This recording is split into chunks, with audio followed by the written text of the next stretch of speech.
Hello students, welcome to Bajirao IAS Academy previous year questions analysis. So in this program, we have been trying to discuss and analyze the structure of the previous year question papers. Now if you understand how to structure the answer, then it will help you significantly score good marks in these papers.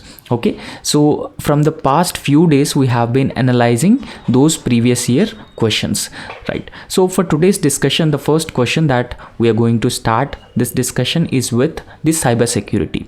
Now cybersecurity has been an emerging technology, it has been an emerging issue because with the increase in technology, the cybersecurity threats have also been significantly increasing, and particularly country like India, which has been increasingly digitized day by day, the cybersecurity threats have also been increasing. Now in this context, the question itself is asking about what are the different elements of the cybersecurity.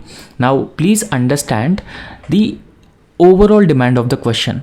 So first you have understood the demand of the question and then trying to make it a different part. Okay, so the question itself has different parts and then you try to divide each question into different parts and address the demand of each of those parts. Now in the introduction itself, what you have to do, you have to present some data related to the cybersecurity threats or cybersecurity related incidents in the introduction itself, so that it creates a more impactful introduction in the early stage of the answer, right? So the first part of the question is, what are the different elements of cybersecurity? Keeping in view the challenges in cybersecurity, examine the extent to which India has successfully developed a comprehensive national cybersecurity strategy. Now if you carefully observe, this question has two parts. The first part, what are the different elements of cybersecurity, and the second part, examine to the extent to which India has successfully developed a comprehensive national cybersecurity strategy in order to deal with any cybersecurity related threats. Right. Now first briefly define what constitutes cybersecurity. So cybersecurity is actually a practice for defending computers, servers, mobile devices, electronic systems, networks and data from malicious attacks. Now there were several instances of targeting mobile devices, computers, servers and electronic systems in order to obtain the information which is sensitive in nature. For example, the financial information, personal information and information which is related to the national security. So there were several instances before. Now all these instances or all these attacks or threats comes under the cybersecurity related threats. Okay, so they are actually called as malicious threats. So the information is obtained in an illegal manner. Okay, so taking control of the network or the system. Now the first part of the question has been asking, what are the different elements of cybersecurity? Now cybersecurity has different elements. Okay, for example, we need to look at the end user security. For example, as a user of a device, you are the end user. So therefore it is very important to ensure your personal information, your financial information should be secure and safe. So this comes under the end user security. Now after that, the operational security is also very important. Now operational security very often related to the organizations, institutions and even the sensitive national security related information comes under the operational security of the data.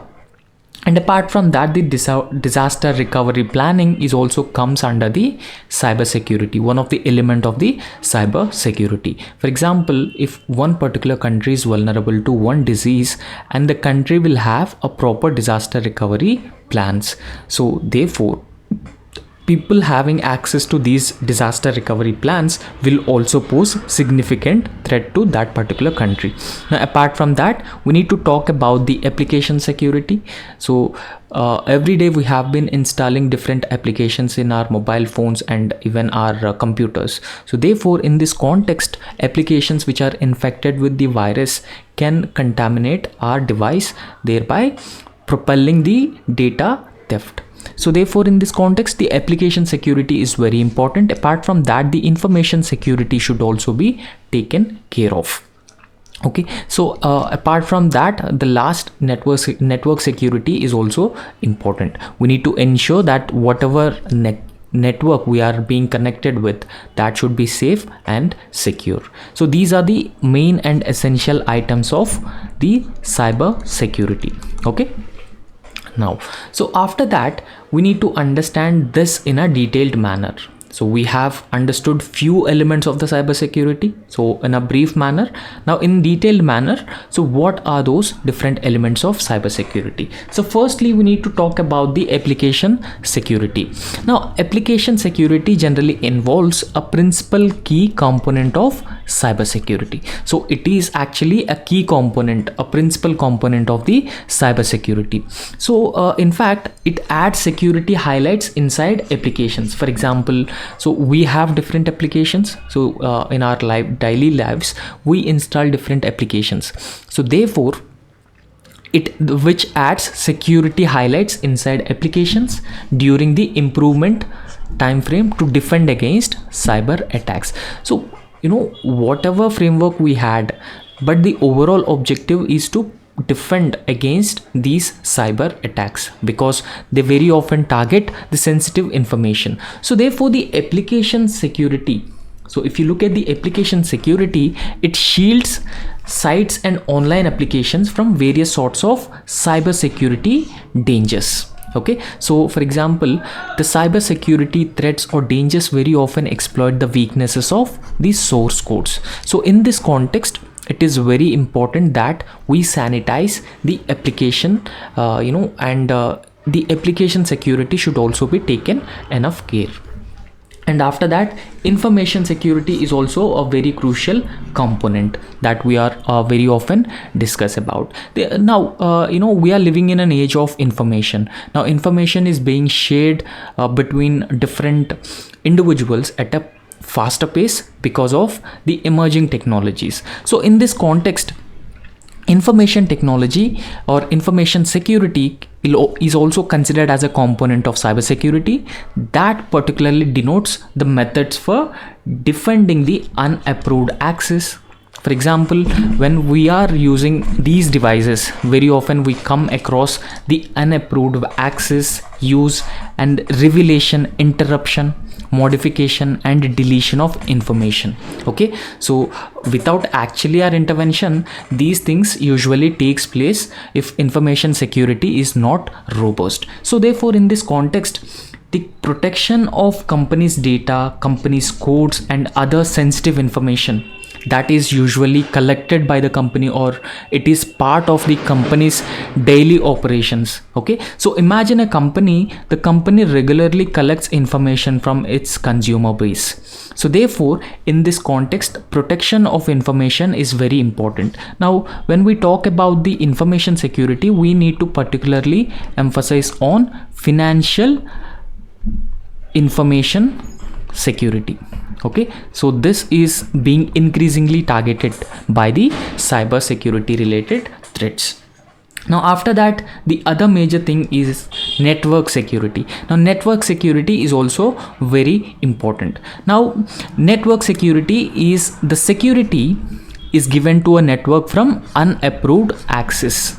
So very often we come across the unapproved access and other dangers. Okay, so network security ensures that a proper security framework is in place against the unapproved access and dangers. So it is the obligation of the network heads to embrace preventive measures. Okay, for example, there are various network providers. We all know that there are different network providers. So therefore the responsibility is on the network providers to ensure that they take or they embrace the preventive measures to safeguard networks from the potential security dangers. Now after that, the disaster recovery planning or business continuity planning is also another important component or element of cyber security. Okay, so the planning that describes the continuity of work in fast and efficient way after disaster comes under the disaster recovery planning. Now in recent times, because of increasing the vulnerability of the countries to various disasters, the disaster recovery planning related information is also being targeted by these elements. So after that, the operational security is also another major area where we need to focus on. Okay, so the process that encourages the managers to see the activities according to the viewpoint of a hacker to protect the sensitive data from the various threats. Okay, so I'll explain you this in a simple terms. What exactly is the operational security? Operational security involves the process that encourages the managers. For example, imagine a company. So in that particular company, so there are managers, and it encourages the managers to see the activities according to how the hackers usually view at the information. So therefore they could potentially they could find out the potential loopholes within the information architecture or information management system. So therefore they can take appropriate measures to protect the information. Okay, so these are all the basic elements of cyber security. Okay, so this is the first part of the question, and the second, we need to understand and address the challenges in ensuring cyber security. So there are a wide variety of challenges, or there are different challenges in addressing the cyber security. So first and foremost, we need to talk about ransomware attacks. Now what exactly is the ransomware? Now your device or your computer is taken, the control of your device is taken over by the other person. Okay, so in order to give back the control of your device, that third party or another anonymous individual will demand ransom means he will demand money. So therefore in recent times also the ransomware attacks have significantly increased. Now according to the cybersecurity firm Sophos, about 82% of the Indian organizations were hit by the ransomware. So they demand ransom in order to provide the access to the information which they have already possessed by entering into your device. Okay, so in last months the ransomware attacks have substantially increased. Now when you are writing answer, you just have to substantiate these points with relevant examples, and even you can present data, and this is particularly relevant for general studies paper 3. In paper 3, when you present more data and examples along with the point, that helps you score good marks. Now after that, the Internet of Things attacks. Okay, so the attacks which are driven by the IoT. So according to the IoT, the Internet of Things analytics, there will be about 11.6 billion Internet of Things devices in the year 2021. So therefore it says that there's a rapid rise in IoT based devices because of the technological transformation, and we are also at the entrance of the Industrial Revolution 4.4. We are experiencing this. So therefore safeguarding these Internet of Things devices is one of the biggest challenges in overall cyber security framework or architecture. So therefore, as gaining access to these devices can open doors for other malicious attacks. For example, imagine an organization which has been using the IoT devices, the Internet of Things devices. So these devices can be easily targeted, easily attacked by the cyber threats. So therefore, once they have access to the information which is related to the Internet of Things, then they could easily access other potential information or other devices. So after that, we need to talk about the cloud attacks also. Now what exactly is the cloud? So cloud is data storage platform. So most of us use cloud services for personal and professional needs. So for example, if we need more data, we use cloud services, and even at the organizational level also we use the cloud services. So in this context, we are also aware of the infamous iCloud hack. Okay, so there was a iCloud act, and that was very famous. Okay, so with expose the private photos of various celebrities. So this iCloud hack has actually expose the private photos of various celebrities. So if such attack is carried out on enterprise data, for example, imagine a financial institution, a banking institution. Now if the very same attack is carried out on such a financial institution or any other enterprise, it could pose a massive threat to the organization and maybe even lead to its overall collapse. So therefore the developing countries like India, so we cannot afford such attacks. So therefore we need to have a robust cybersecurity strategy and framework. And after that, the blockchain and cryptocurrency attacks are also significantly increasing. In recent times, even the hackers were demanding ransom in cryptocurrencies. Okay, so and cryptocurrencies were also not regulated properly. So in this context, blockchain and cryptocurrency based attacks have also been significantly increasing. Okay, so earlier also there were several attacks such as DDoS, Sybil, and even Eclipse. Okay, so these are the examples of earliest attacks. So the organization needs to be aware of the security challenges that accompany these technologies and ensure that no gap is left open for the intruders to invade and exploit. Okay, so the organizations should understand the risks posed by these technologies. So therefore they should maintain a foolproof mechanism in order to prevent the intruders to invade and exploit. So after that, the machine learning and artificial intelligence based attacks were also significantly increasing because the hackers now have the access to the more advanced technologies. Now machine learning and artificial intelligence attacks are becoming another major or big concern in India. Okay, so because these are becoming more and more sophisticated attacks, and they might prove difficult even to counter or tackle those cyber attacks which are based on machine learning and artificial intelligence. Okay, so this is particularly due to lack of cybersecurity expertise in the country. Okay, so these are some of the challenges related to the cybersecurity in India. Now after that, we need to talk about the national cybersecurity strategy. So we also have come up with a national cybersecurity strategy that should deal with these cybersecurity related threats. Now in the year 2020 itself, we have conceptualized the national cybersecurity strategy. Okay, so this is like an overarching framework so that ensures or protects our sensitive information. Okay, so this was conceptualized by Data Security Council of India. So we have the Data Security Council, and this Data Security Council has conceptualized the national cybersecurity strategy. Okay, so the report focused on 21 areas to ensure safe, secure, trusted, resilient, vibrant cyberspace in India. So the overall objective of the national cybersecurity strategy is to ensure safe, secure, trusted, resilient, and vibrant cyberspace for India.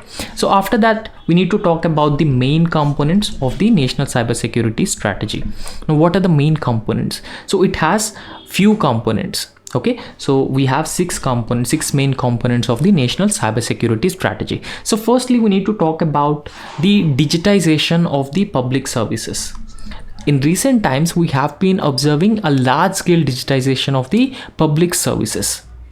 So therefore, focus on the security in the early stages of design in all digitization initiatives. For example, if we are designing any digitization initiative, so we focus on the early stages of those initiatives so that if there are any potential cybersecurity threats that could be handled in a much more effective and efficient manner. So after that, we need to talk about the supply chain security. So this is also one of the main component of the national cybersecurity strategy. Now the supply chain security involves regular monitoring and mapping of supply chain of the integrated circuits and electronic products. Okay, so with the supply chain security, we regularly monitor and map the supply chain of integrated circuits and electronic products. So after that, the critical information infrastructure protection is also a very important component.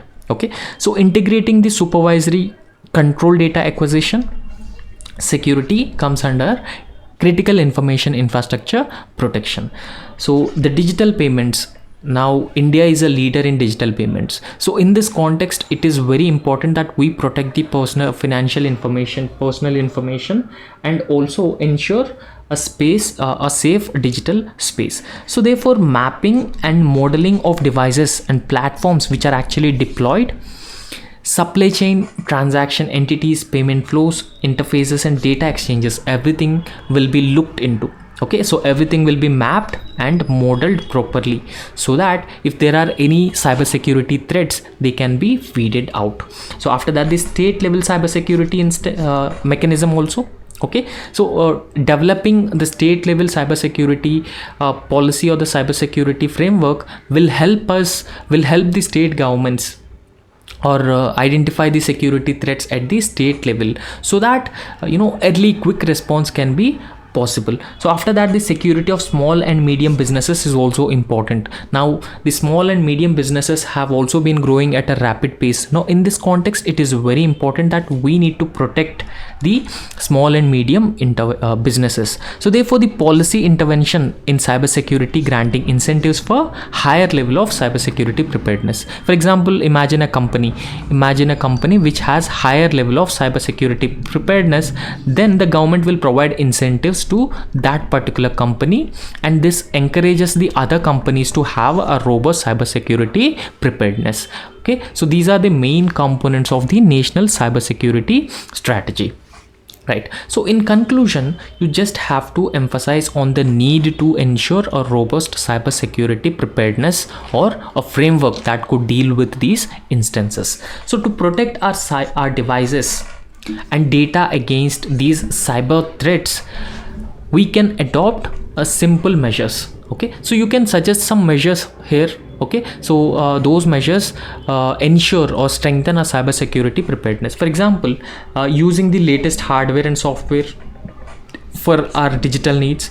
Now when we are using the latest hardware and software for our digital needs, that also significantly in a way reduces the threat of the cyber attacks. And after that, we will also need to adopt the advanced measures. Include installing the firewall to add an extra layer of security.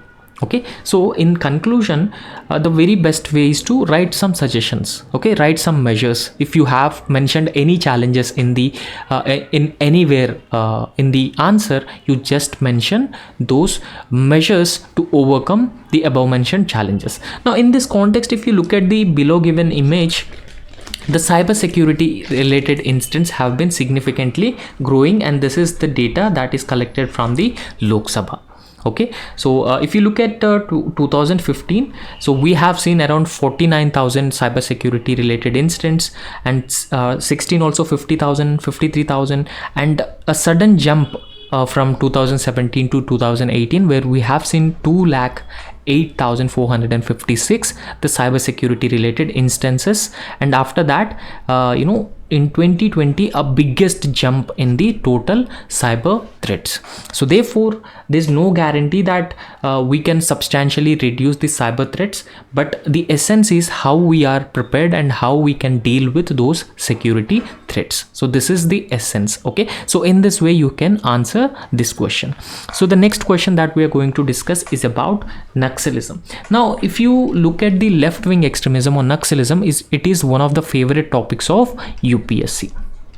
left-wing extremism is one of the favorite topic of UPSC, and every year you can expect at least one question on left-wing extremism in general studies paper 3. So therefore you should have a proper notes for the left-wing extremism topic so that you can write the best possible answer.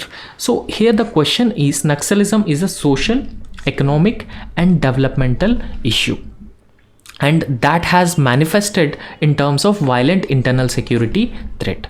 Okay, so because in left-wing extremism generally they adopt the violent means to overthrow the state.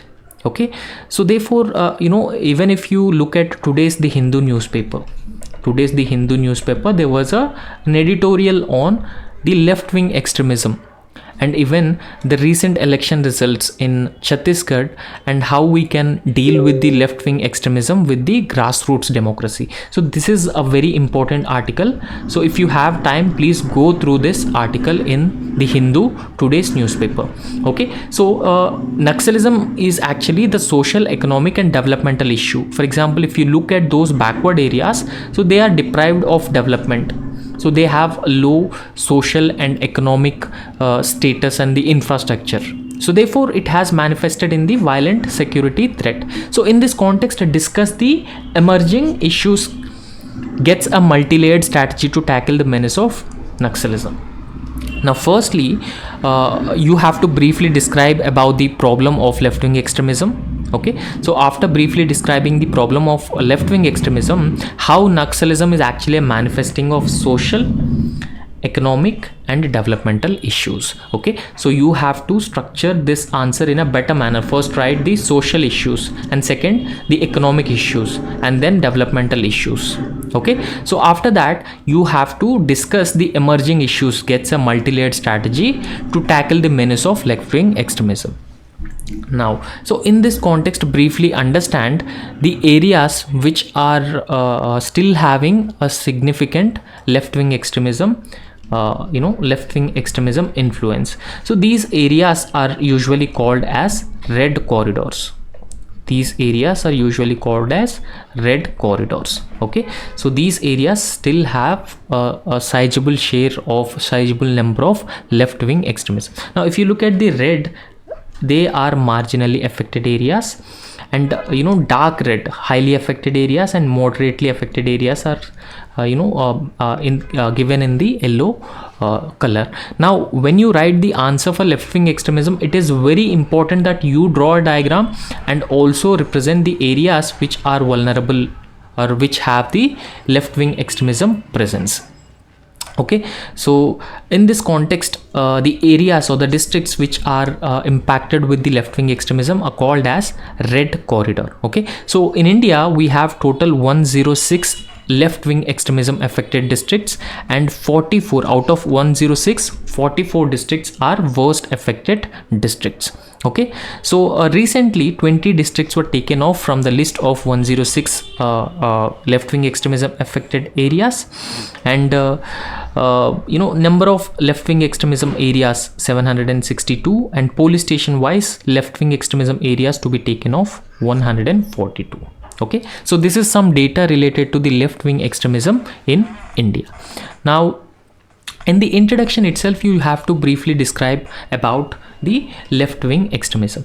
So Naxalism is actually considered as the biggest security threat. So in fact, our former Prime Minister Manmohan Singh has described left-wing extremism is one of the biggest internal security threat that India has been ever facing. So in this context, the term Naxalism is actually derived from its name called Naxalbari. It is located in the West Bengal. Okay, so please understand the term Naxalism has derived its name from the village called Naxalbari, and that is located in West Bengal. So the Naxal movement started in the year 1967. Okay, so the Naxal movement started in the year 1967 under the leadership of Kanu Sanyal and Jagan Santal. So they were the intellectual precursors of the Naxal movement in India. Okay, so initially this movement was started as a rebellion against the local landlords or local jamindars over a particular land dispute. over a period of time, since it has got the continuous support of even the intellectuals and students who are studying in those universities, so it has got a wider popularity, and it is also increasingly associated itself with the social justice and social exploitation and resources exploitation, and taking away the rights of the people who are otherwise called as vulnerable sections. So therefore, over a period of time, it has got a wider popularity, and it has become it influenced the youth.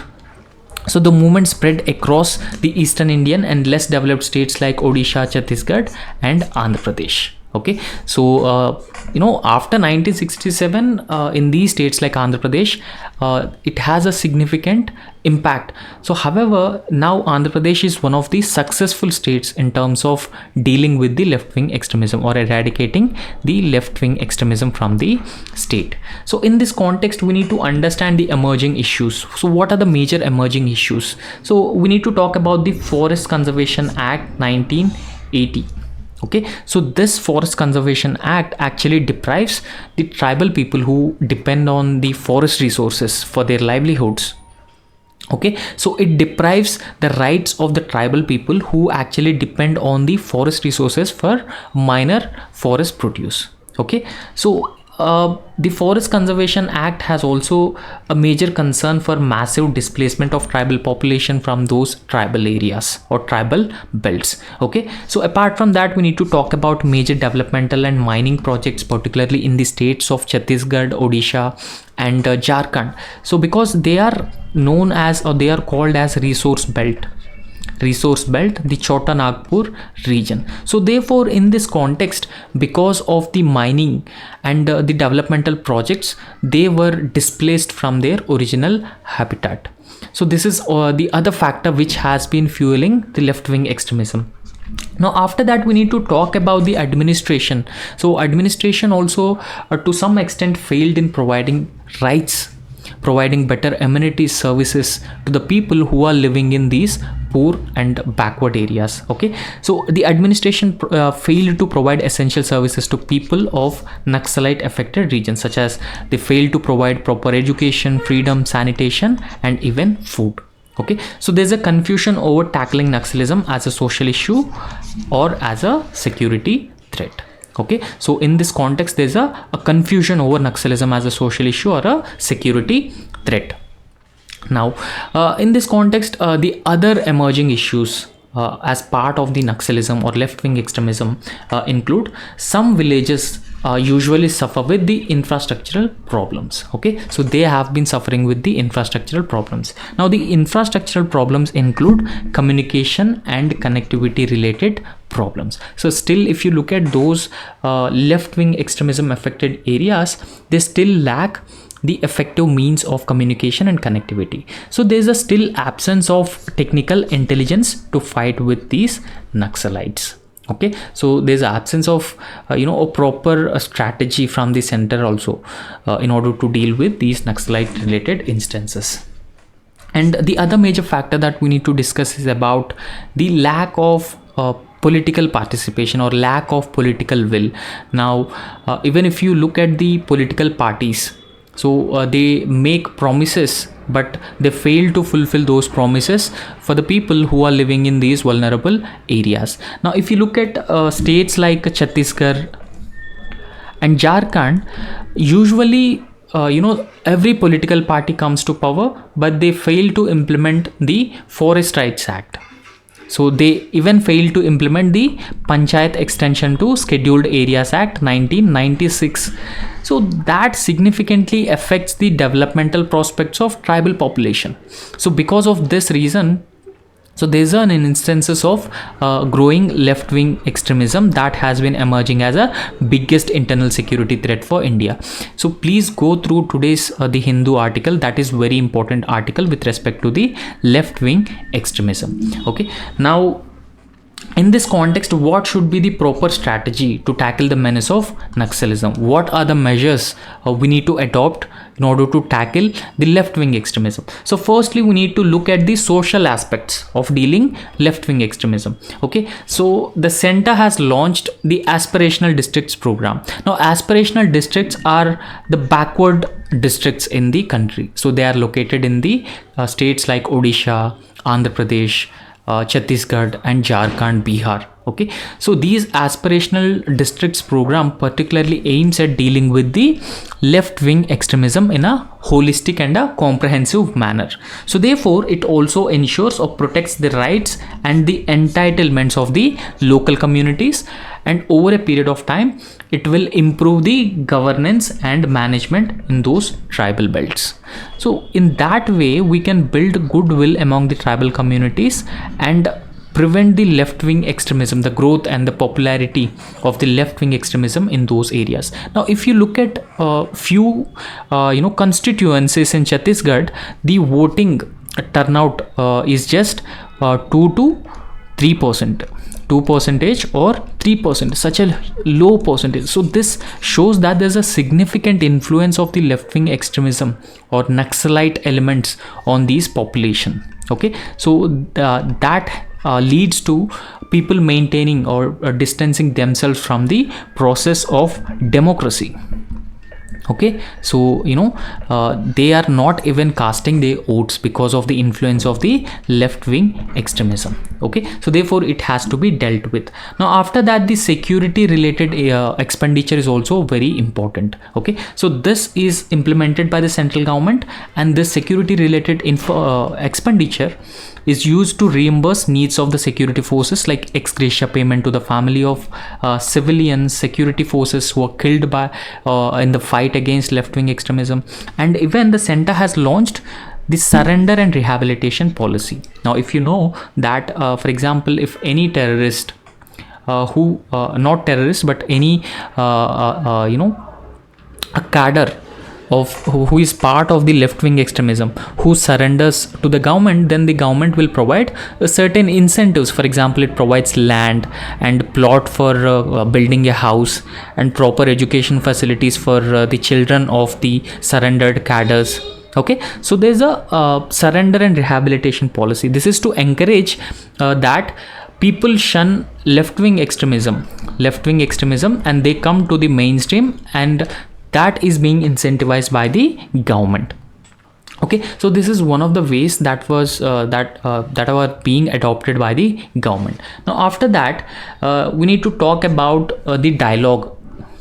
Dialogues are very important. We need to include NGOs, civil societies, and local influenced leaders in the dialogue process between the Naxalites and the government officials, so that we can also ensure that those tribal areas, those tribal belts were properly developed. Okay, so in this context, there should be an equal participation in casting votes and contesting elections, make the conditions better for the people who are living in those tribal belts. Now after that, the one of the major aspect is providing basic services for the people who are living in those tribal belts. For example, people who are living in forests, they should be provided with proper education, proper sanitation, healthcare services, nutrition facilities. Okay, so and in fact, if any community which is displaced, there should be a proper rehabilitation and resettlement policy for the affected population. So this should be put in place. Okay, so in this way we can ensure that people will not be influenced by the Naxalite ideology or left-wing extremism. Now after that, the economic dimensions also we need to talk about. See, economic dimensions plays a very important role. For example, imagine an individual from the tribal community. He has a proper livelihood.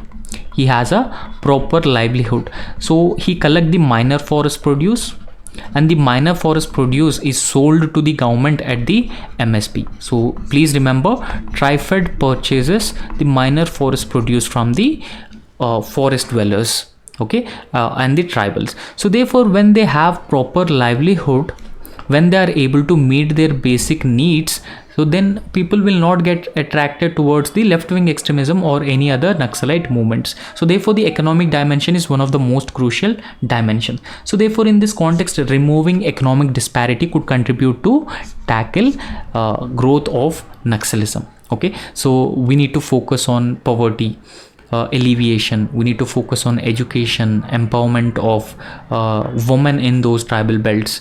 And the handicrafts industry has a lot of potential in these industries, and particularly because of the growth of e-commerce. So we can provide marketing facilities for those handicrafts as well. So apart from that, the focus should be on generating more and more employment, providing more employment, and even the entrepreneurship opportunities for the youth in those tribal areas. And this can be done through uplifting their the existing skill set. Okay, so there's a need for coherent national strategy to be implemented by the central government in those Naxalite affected districts. Okay, the coherent national strategy means involving different agencies, different stakeholders, involve the state government, state security forces, central security forces, and the developmental planning, think tanks. So everything have to be included in dealing with the left-wing extremism. So this is called as a coherent national security policy. Okay, national security strategy. Now after that, we need to talk about the developmental dimensions as well. Okay, so road connectivity project for left-wing extremism affected areas is also very important. So when they are being connected, it helps them becoming mainstream. Okay, so they also earn a decent livelihood by better connectivity. Now if they don't have the hospital facilities, then the pregnant woman may die because she may not get the adequate health care at the appropriate time. So if they have a proper connectivity to the nearby urban areas, so that in a way helps them develop. Okay, so it also improves their livelihood. After that, we need to talk about the mobile tower project. Now mobile tower project in a way increases the connectivity.